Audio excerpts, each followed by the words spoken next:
The perfect picture can be exciting, but one picture after another changing and rearranging and responding to your moves can be even more exciting. That's one of the reasons arcade games take in more than $8 billion in quarters a year. When you own your own computer and game software, you can save the quarters. Whether you like to destroy the enemy lasers or solve the mystery of the lost continent, there is a game for you. And with us today are Chris Crawford and Bill Budge, two game wizards who will share with us their views on the art of computer game design. Chris is best known for Eastern Front. Bill wrote one of the first video pinball games, and maybe they'll give you some hints to help you win your next battle with a computer monster. Welcome, Chris. Bill. Chris, what do you have on your mind when you start to build a game program? Well, I want to try to get into the player's mind. The game is an expression of fantasy. I want to create a real fantasy that player can really experience and participate in the game. So I'm using the game as a vehicle for expression. Bill, what makes you start writing a game? There are a couple of different things that have different modes of creation. One is if you just get an idea and you decide you want to implement it, it'll make a good game. Another might be you have a lot of pieces lying around that you've been working on for a while. Your workshop is cluttered, as it were, and you have a good idea for putting them together, and something really great comes out of it.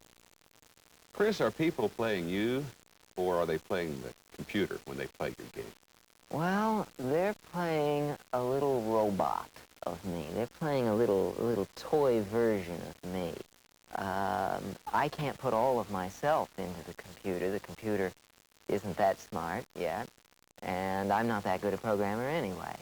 But I can put a little bitty version of myself into the computer, and that's what they're playing against. Are you ever surprised, Bill, by the way the games respond after you've written them? Constantly. First of all, when they don't work and someone calls you up and That's says there's something wrong. It's all the time, because what you're really doing when you write a complicated video game is creating a small world. And if it's interesting at all, it's much too complicated to predict. Mm-hmm. And so, of course, there are going to be times when it just totally does something different. Can you say with any certainty right now what kind of game is successful and what kind of game isn't?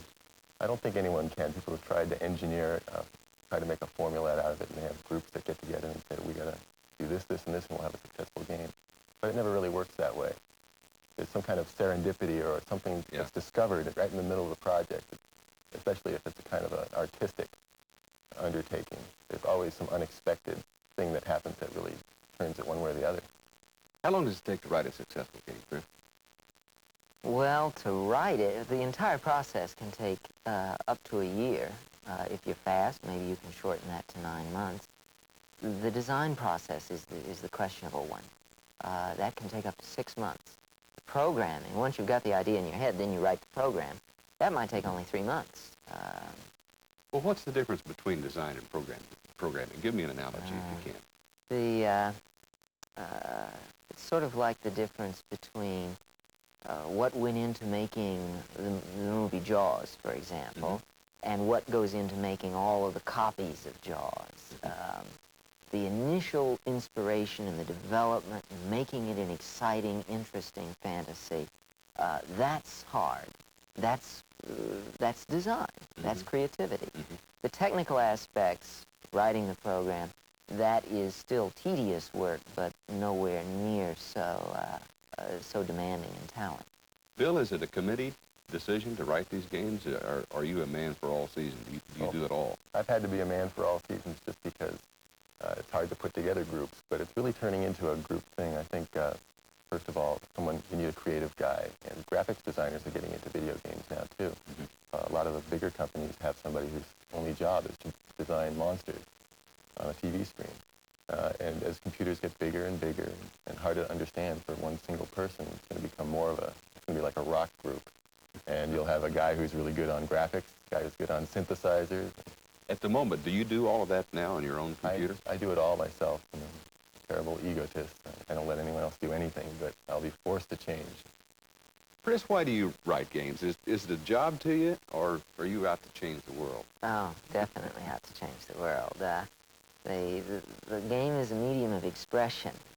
It's something I do because I have something to say about the way I see the world. It's an artistic vehicle. So I try to put into my games something that's important to me. Like what? Well, I did one game I did two games about energy. One was about the energy crisis, and one was about nuclear power plants. Because these are important and difficult problems, and people tend to oversimplify them. I wanted games that would show that. Do you think it's more important to just do something like that than just shoot down airplanes or Well, shoot it's things? okay to shoot down airplanes, but it's also good to have games that have a message in them. I did a game about war. I feel war is a pretty important topic, and most people misunderstand it. So I did a game trying to make some points about what really goes on in war. Phil, do you feel responsible for the complaints that we hear from a lot of parents that their kids spend too much time in arcades or too much time shooting down airplanes on their home computers? Absolutely, absolutely. When I think about how much time it takes me to write a game, I have 2,000 hours a year sort of to do stuff. And I think about 100,000 or 200,000 people spending maybe 30 or 40 hours playing my game. It's a lot of human time that could be wasted and would be a bad thing. So I feel obligated, definitely, to make sure that there's as much meat as possible in a game that I write or a program that I write, that there's something engaging and that their time is usefully spent. How do you feel, Chris? I have worried about that. I've worried about my games being misunderstood. Indeed, some of my war games have been misunderstood like that. That's the chance you take when you try to express yourself, that people won't understand you. I say my piece as clearly and as well as I can and hope people don't misunderstand. Well, along that line, what sort of games, if we can peek into your mind, can we look forward to, Chris, in the future? Well, the types of games I'd like to do, I want to explore human fantasy. I want to figure out how to create fantasies that you can participate in. Not just fantasies that I dump on you and say, you better enjoy this fantasy, but fantasy worlds that you can walk into and live in. And I want to, the most important thing is to explore a wide range of human fantasies. Movies, literature, all explore all different kinds of fantasies. I want to design computer games that explore all different kinds of fantasies. So that's what I'm working towards. Bill, what would be your dream game? Exactly right. What you're doing when you write a video game is creating a world, and I just want to create bigger and bigger worlds. It's a kind of a megalomania. One thing I wanted to do for a long time, and I may do that pretty soon, is to write a solar system construction set where your world is space and you put planets into orbit, and if they are not placed right, they collide, or even worse. Another thing I want to do is a dollhouse simulation, just a really nice Smithsonian-style dollhouse with tons of rooms and really nice furniture and people walking around inside. And that's a real key thing. Putting people into games or semblances there would be really appealing. Now, you raise an interesting point here. I think it's probably fair to say that most of the players of arcade games and of home computer games are teenage boys. And maybe their fathers, I don't know. Yeah. Why has it not appealed to girls in the main?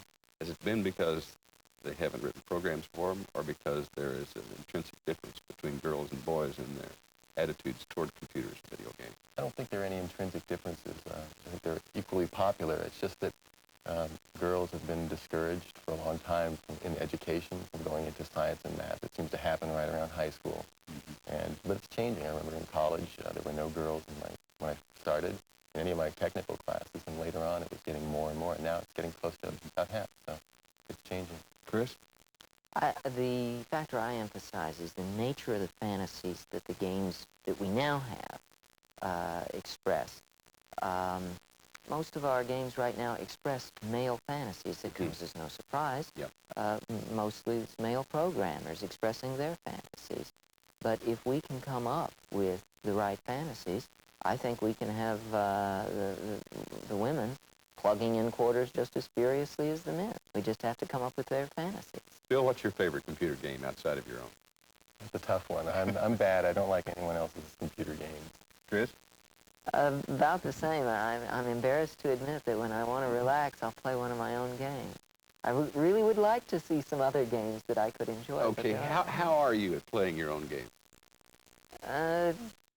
above average, but that's about all. There are a lot of people who are better at my games than I am. That comes as a surprise to me. If you know all the programs and all the tricks and how to win, why not?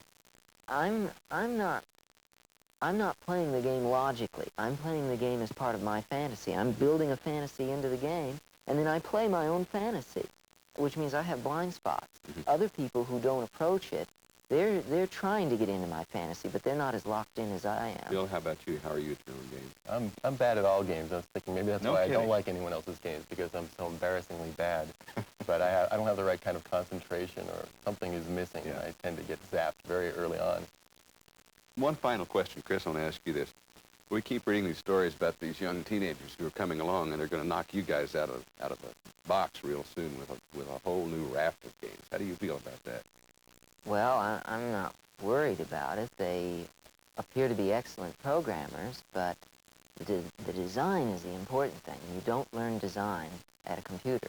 You learn design by interacting with the real world, and most of these whiz kids aren't interacting with the real world. Instead of making fools of themselves with girls, they're making fools of themselves with computers. Need to know more about life. Right. This is not the whole world. Right. Chris, thank you. Bill, you too.